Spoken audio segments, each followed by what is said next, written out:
Hello everyone, welcome to Unlock Science. Myself Anas Khan and I'm your physics expert. So today I again welcome you back to this lecture 2 of mechanics series और जो आज का हमारा topic है that is Newton's third law of motion and principle of conservation of linear momentum.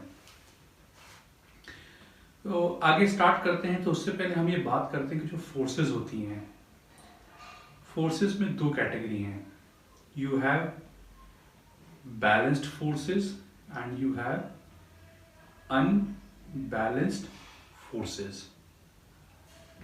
जैसे मैं यहाँ पे एग्जाम्पल बनाया मैंने एक मान लो एक मास है यहाँ पे इस पे कुछ फोर्स लग रही हैं मान लो 2 न्यूटन है 5 न्यूटन है यहाँ पे 2 न्यूटन है और यहाँ पे भी 5 न्यूटन है। तो अगर मैं इस केस में नेट फोर्स निकालूं so direction of this is taken positive and this is negative तो नेट फोर्स क्या बन जाएंगी 5 + 2 प्लस -5 - 2 ये पॉजिटिव है ये नेगेटिव है तो आपका नेट फोर्स कितना आ गया that has become 0। So this is condition of balanced. अगर इसी फिगर में मान लीजिए 2 न्यूटन है 5 न्यूटन है और यहाँ पे एक 5 न्यूटन है तो इस केस में आपका नेट फोर्स क्या बन जाएगा 2 + 5 - 5 दैट विल बी 2 न्यूटन। तो आपका नेट फोर्स क्या है it is acting 2 Newton in right direction. तो यहाँ पे जो आपका नेट फोर्स है वो नॉन जीरो आया है so it is condition of unbalanced forces. तो सिस्टम पे अगर लगने वाले हर फोर्सेस का सम 0 आ जाए तो वो बैलेंस कहलाता है। अगर सिस्टम पे लगने वाले हर फोर्सेस का सम नॉन जीरो आ जाए तो वो अनबैलेंस्ड कहलाता है। अब इसी को हम आगे कंटिन्यू करते हैं so let us talk about Newton's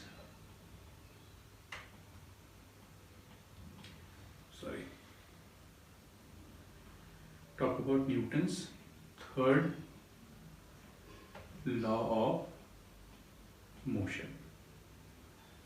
तो मैं बहुत सिंपल एग्जांपल लेते हैं कि मान लीजिए ये आपका ग्राउंड है और इस पे एक मास m रखा है इस ग्राउंड के ऊपर। तो यहाँ पे जो हमने सिस्टम माना है that is block plus ground और आप देख सकते हैं कि आपका सिस्टम जो है वो रेस्ट पे है।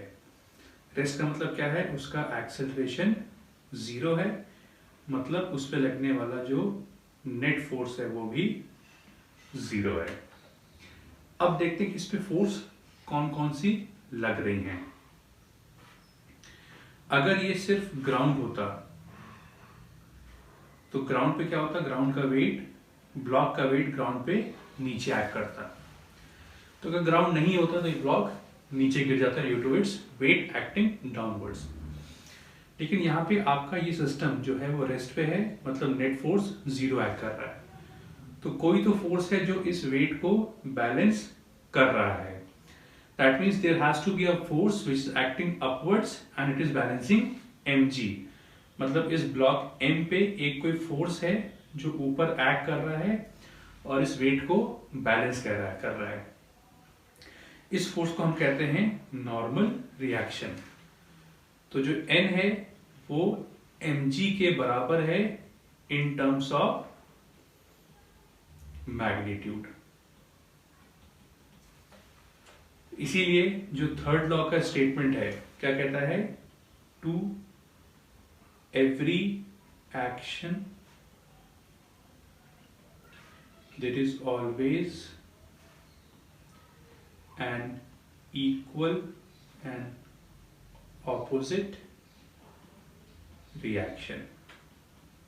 तो आप फिगर में देख सकते हैं to every action there is always an equal and opposite reaction. तो यहाँ पे क्या है, ये दो फोर्स हैं जो इस सिस्टम पे एक्ट कर रही हैं।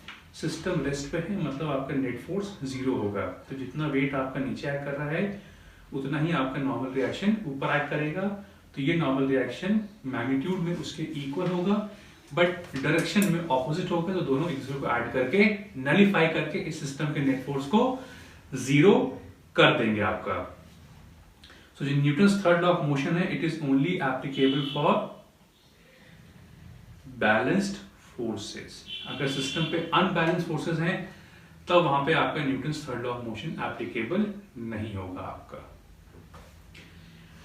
तो इसी का ही एप्लीकेशन है, that is principle of conservation of linear momentum. काफी इंपॉर्टेंट टॉपिक है, principle of conservation of linear momentum.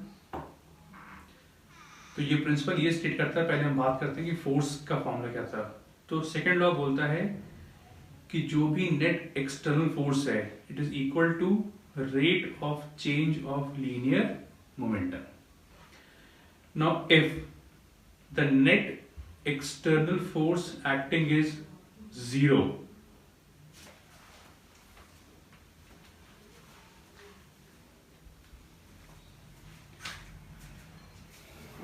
ये कहता है कि if the net external force acting is 0, then the rate of change of momentum will also be equal to 0. Therefore, change of momentum will be 0. तो अगर किसी चीज का change 0 है तो वो वैल्यू क्या होगी, वो वैल्यू कांस्टेंट होगी। So if the change of anything is 0, then that value will always remain a constant value.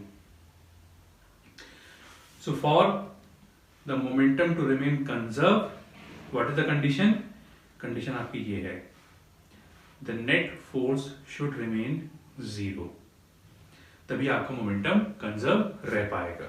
अगर किसी सिस्टम पे नेट फोर्स लग रहा है तब आप उस सवाल में मोमेंटम कंजर्व नहीं कर सकते हो आप, क्योंकि वहां पे आपका फोर्स लग रहा है। So if the body is accelerating then you can not conserve your momentum. तो ये तो बात होगी मैथमेटिक्स की बात हो गई। अब हम इसमें एग्जाम्पल लेते हैं। एग्जाम्पल छोटा सा ये है आपका कि सपोज एक मास है m1 और शुरू में इसकी वेलोसिटी कुछ u1 है, और दूसरा मास है m2, उसकी वेलोसिटी कुछ u2 है। So this is before collision. एक मोमेंट पे कोलिजन होता है, तो ये ड्यूरिंग कोलिजन है। And what happen during collision, they are at instantaneous rest, and after collision ये दोनों एक दूसरे से सेपरेट होने लगते हैं। So for bodies to separate क्या कंडीशन होगी कि जो u1 का वैल्यू है, सॉरी टू कोलाइड u2 से ज्यादा हो तभी u1 उसको टच कर पाएगा। And for to separate v2 should be more than v1, तभी आपस में सेपरेट हो पाएंगे आपके। हम बात करते हैं इस सिनेरियो की। तो अगर मैं इस सिनेरियो को दोबारा एनहांस करूं तो यहां पे क्या, दोनों बॉडीज एक दूसरे से कांटेक्ट में है, मतलब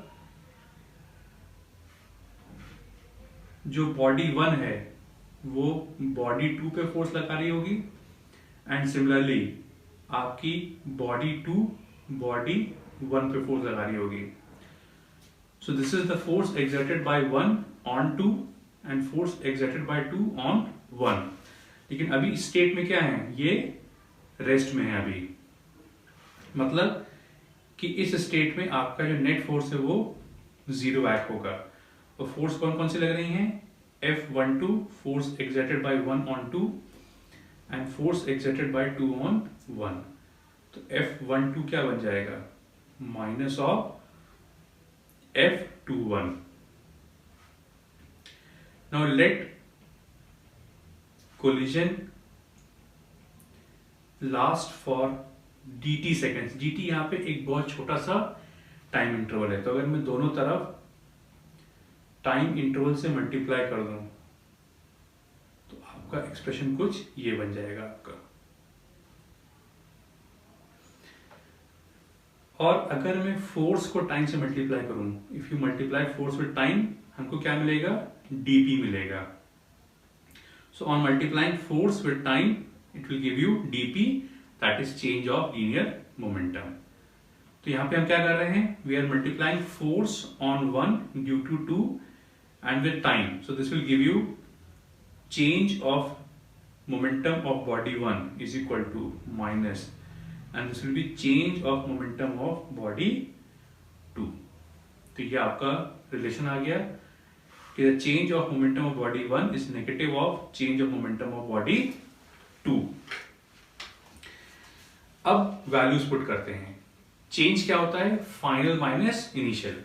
तो पीछे क्या है, रिलेशन क्या है, dp1 change of momentum of body 1 is equal to minus of change of momentum of body 2। तो dp1 क्या होगा, final momentum of body 1 minus initial momentum of body 1 minus final momentum of body 2 minus initial momentum of body 2। Body 1 का final momentum क्या है, m1 v1 minus m1 u1 is equal to minus m2 v2 minus m2 u2।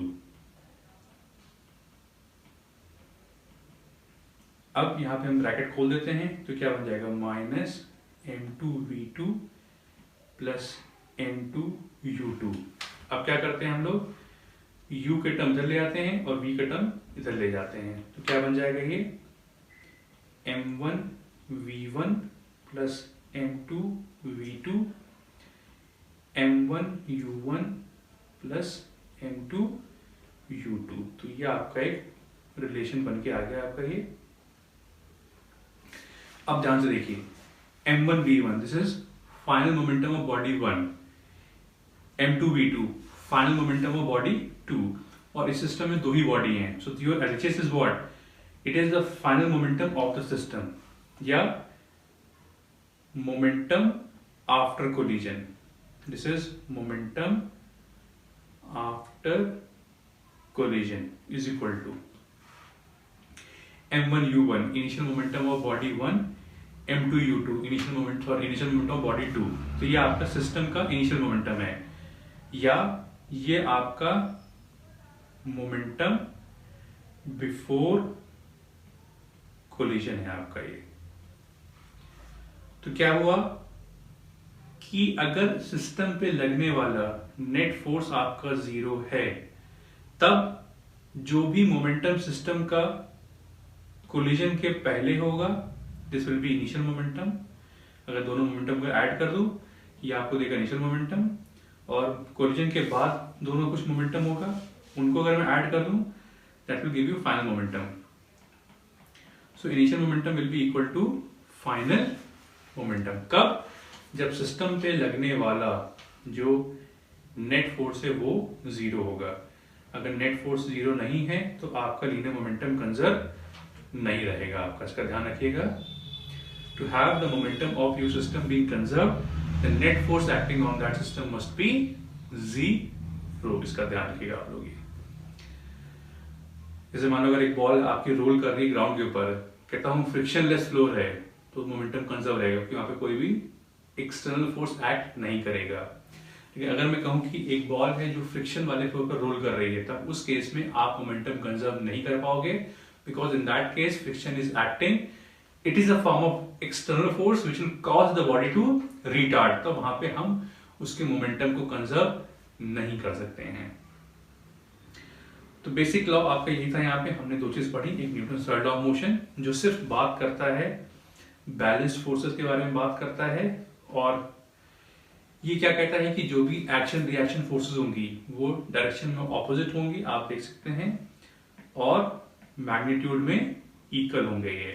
और इसी का application है principle of conservation of linear momentum, जिसका base क्या है, नेट फोर्स 0 होगा तो क्या होगा, आपका मोमेंटम कंजर्व या कांस्टेंट रहेगा। और उन्होंने एक केस लिया है कोलिजन का, जहां पे हमने आखिर में क्या निकाला है कि सिस्टम का जो भी मोमेंटम होगा after collision that will be same as momentum before collision. बाकी इस पे सवाल काफी अच्छे सवाल बनते हैं, तो हम जब सवाल वाली वीडियो करेंगे तो हम इसमें आपको हर टाइप के सवाल करके दिखाएंगे। इसमें जैसे रिकॉइल ऑफ गन है और भी कई सारे सवाल इसके अंदर हैं आपके। So when we will take up with the question video, हम इसमें आपको सवाल बताएंगे किस टाइप के सवाल आपके आते हैं। बाकी अगर आपको हमारे लेक्चर्स की पसंद आए हो तो आपको प्लीज लाइक करें, अपने दोस्तों में इसको शेयर करें, एंड आप अगर नए जुड़ रहे हैं तो हमको प्लीज सब्सक्राइब करें, एंड आप हमारे साथ जुड़े रहें। And in this month we are very much focused upon to finish up with your mechanics in a very detailed manner. So friends, so my dear students, stay focused, keep working hard for your examination of JEE and NEET, and I hope and I wish you that you score very well in your examinations. Thank you very much.